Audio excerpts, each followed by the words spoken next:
और मुकेश जी से जानने की कोशिश करते हैं। नरेंद्र मोदी जी के नेतृत्व में देश को एकता के नए स्वर पूरी दुनिया को सुनाने थे, उसके बीच में इस प्रकार के असंतोष और आक्रोश के स्वर मुकेश जी कितना आपके दिल को व्यथित करते हैं? अपनी नीतियों पर पुनर्विचार करने के लिए आप कितना बाध्य हो रहे हैं, या ये सब बेकार की बातें हैं, सब कुछ अच्छा चल रहा है? कुछ लोग हैं जो आपके अच्छे कामों को बर्दाश्त नहीं कर पा रहे। वो 4 मौतें इसी के तहत हुई।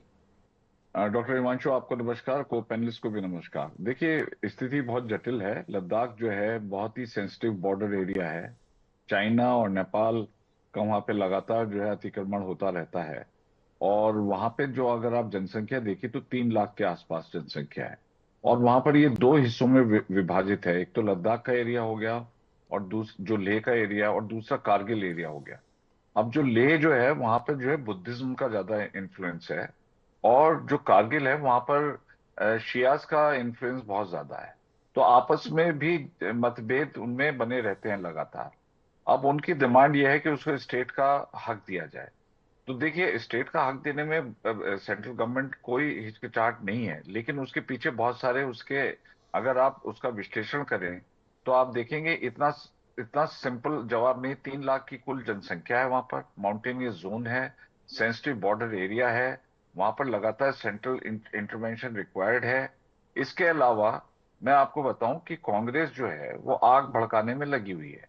और वांगचुक जी का भी अभी जो है पता लग रहा है कि उनके पीछे भी एफसीआरए का, उन्होंने जिस प्रकार के शब्दावली का इस्तेमाल किया। अरब स्प्रिंग का मतलब क्या हो कि होस्नी मुबारक के खिलाफ किस प्रकार से वहां पे क्रांति हुई थी। तो ये इस प्रकार के भड़काऊ भाषण दे करके और फिर वो कह रहे हैं कि मैं शांति स्थापित करना चाहता हूं। तो मैं जरूर समझता हूं कि एजेंट प्रोवोकेटर्स जो हैं बहुत एक्टिव हैं। जयराम रमेश की आप प्रेस कॉन्फ्रेंस देख लीजिए, बिहार के अंदर इंस्टेंटेनियस वो जेनजी जेनजी जेनजी का गीत गा रहे हैं। जेनजी के पास 7.62 एक्स एसएलआर नहीं आती है, मैं आपको बता दूं। जी। नेपाल में मैंने देखा कि, तो ये जेनजी को लेकर के कोई, ये एक प्रकार का यहाँ पर जो है भय का वातावरण कांग्रेस बनाने में लगी हुई है।